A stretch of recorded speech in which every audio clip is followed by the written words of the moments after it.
حضور علیہ السلام سے حرم کی جانب جا رہے ہیں۔ کوہ صفا کے قریب عبداللہ ابن جدعان کا گھر ہے۔ قریب سے گزرے تو آگے سے ابو جہل آ رہا ہے۔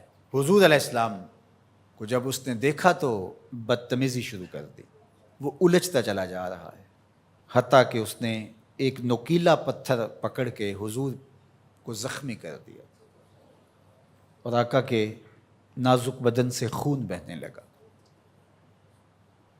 حکم جہاد نہیں آیا،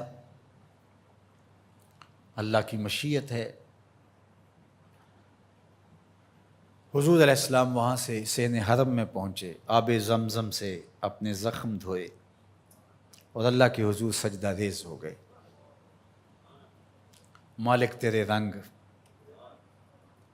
یاری تیری سونا پر ازمیشاں تیریاں اگ، سونا پرکھیا جامدہ ہے نال اگاں دے لگ۔ حضور کے چچا حمزہ بن عبد المطلب ابھی اسلام نہیں لائے تھے، شکار کرنے گئے ہوئے تھے۔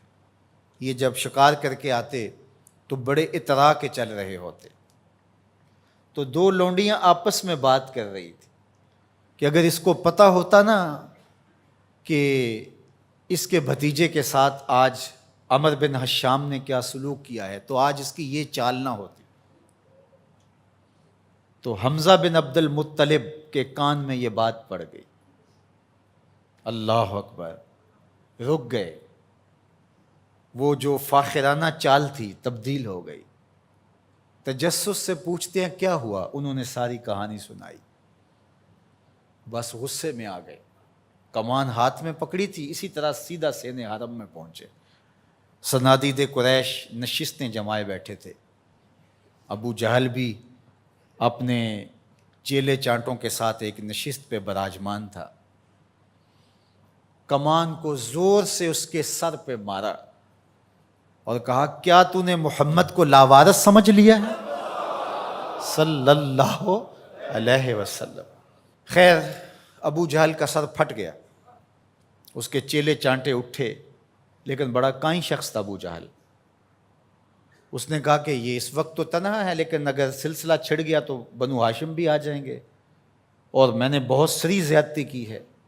اس نے کہا بس بس بس چھوڑ دو، مجھ سے کچھ ہو گیا تھا۔ اب حضرت امیر حمزہ حضور کو تلاش کرنے لگے،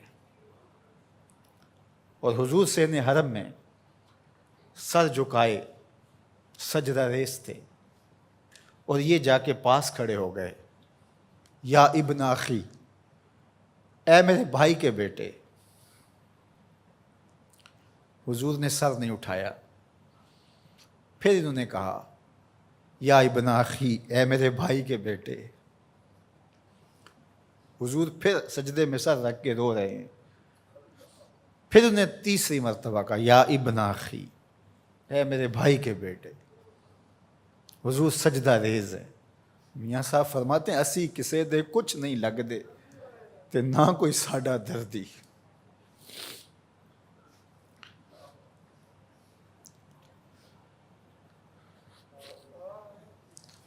خیر حضور نے سر انور اٹھایا تو کہا بھتیجے تو خوش ہو جا، میں تیرا بدلہ لے آیا ہوں۔ حضور نے بڑی بے نیازی سے کہا کہ چچا مجھے کوئی خوشی نہیں ہوئی۔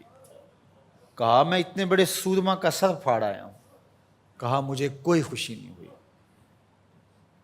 بخت یاوری کر رہا تھا۔ دوسرا جملہ کہا تم کیسے خوش ہوگے؟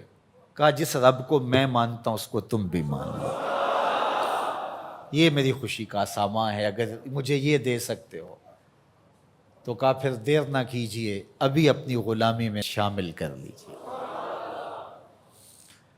یہ ہوتی ہے اپنے مشن کے ساتھ وابستگی۔ ہم اپنے چھوٹے چھوٹے سطحی مفادات کی وجہ سے کتنے بڑے دینی نقصان کر دیتے ہیں، اور ہم جان رہے ہوتے ہیں کہ میری اس ذات سے یہ نقصان ہو رہا ہے، لیکن ہمارا نفس اتنا بڑا ہوتا ہے۔ لیکن یہاں مشن کے ساتھ وابستگی دیکھیے۔ وہ کہتے ہیں کہ بھتیجے بتاؤ تم کیسے راضی ہوتے ہو؟ تو جو حضور بولتے ابو جہل کے ٹکڑے ٹکڑے ہو چکے ہوتے چند لمحوں کے بعد، لیکن کہا نہیں، میں اس سے راضی ہوتا ہوں کہ جس رب کو میں مانتا ہوں وہ اس کو تو مان لے.